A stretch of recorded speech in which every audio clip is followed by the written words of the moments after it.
Well, on to day two of the Mustang repair. Obviously the rear end's been torn down.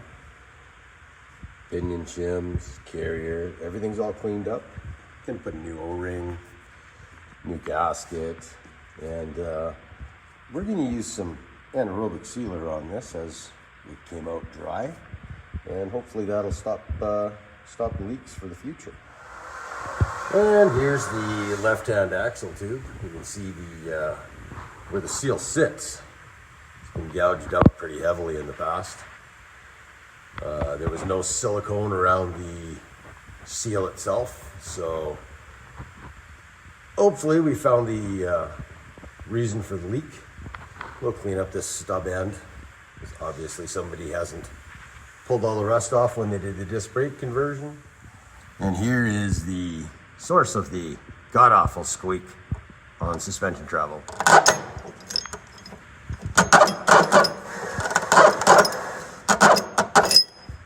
Dry polyurethane, gotta love it. Well, since that axle seal is leaking so badly, taking a look at the bearing here, you can see that the grease is actually being washed out of the bearing. So we're gonna replace the axle bearing as well. Stay tuned for more.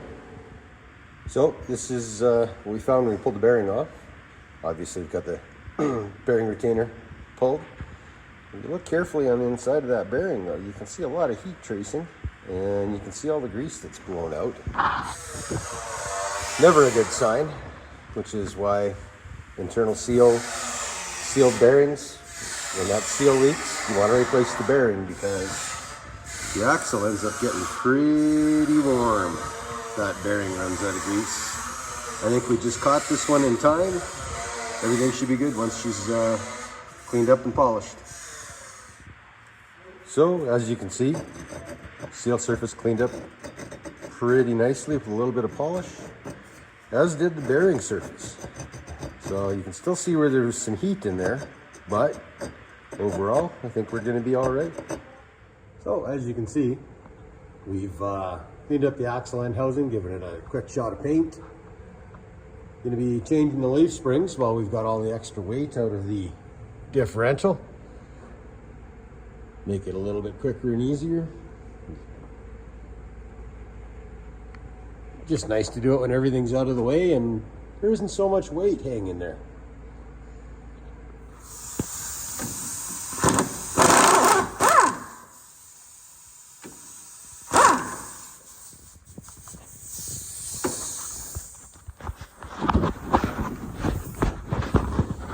So let's look at today's parts package. What do we have? We've got brand new coil springs, brand new leaf springs, brand new OE style shackles, get rid of the 1/2 inch of lift in the rear. Got a pair of lower front control arms, full set of U-bolts with nuts. Got some pieces for the rear diff, bearing retainer, seal, new O-ring, and cork but metal strengthened gasket, front shocks, some valve cover gaskets, front end components. We've got inner and outer tie rod for that left side that's got the wiggle in it. Got some strut arm bushing kits and some eccentrics, and oh look, some nice rubber bushings for the front sway bar. Should be all good when we're done. Stay tuned. So here we go, out with the old,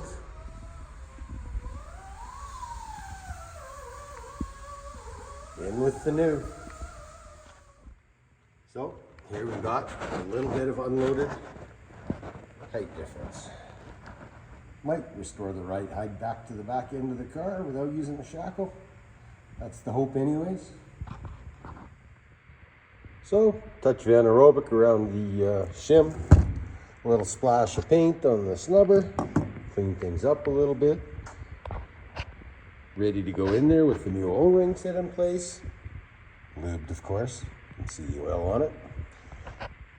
Kind of skipped a step here for you, but after a quick trip to the press, yeah, bearings all pressed in place, retainers in, all the retainers there.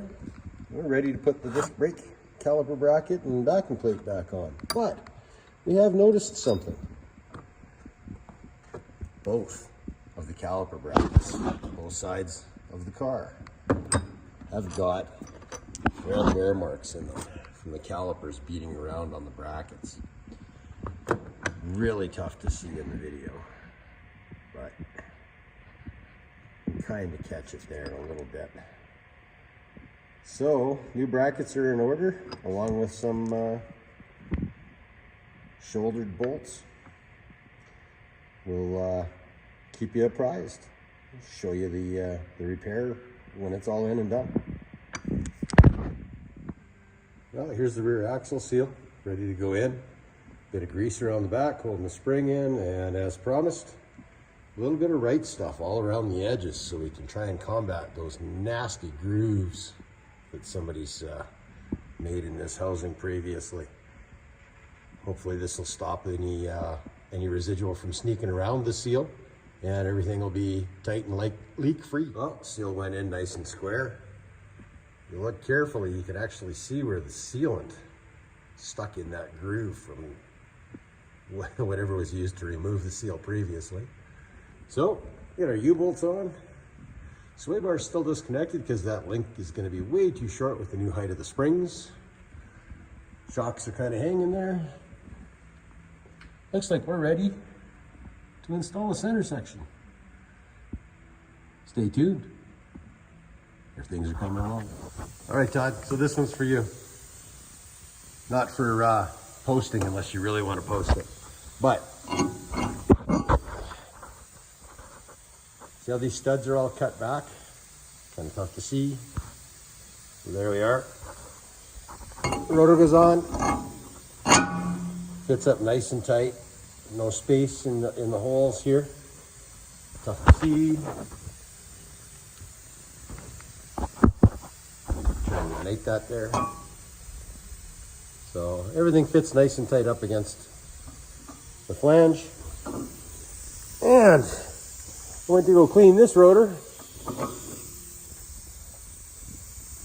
See where all the serrations are? Sticking through the axle flange.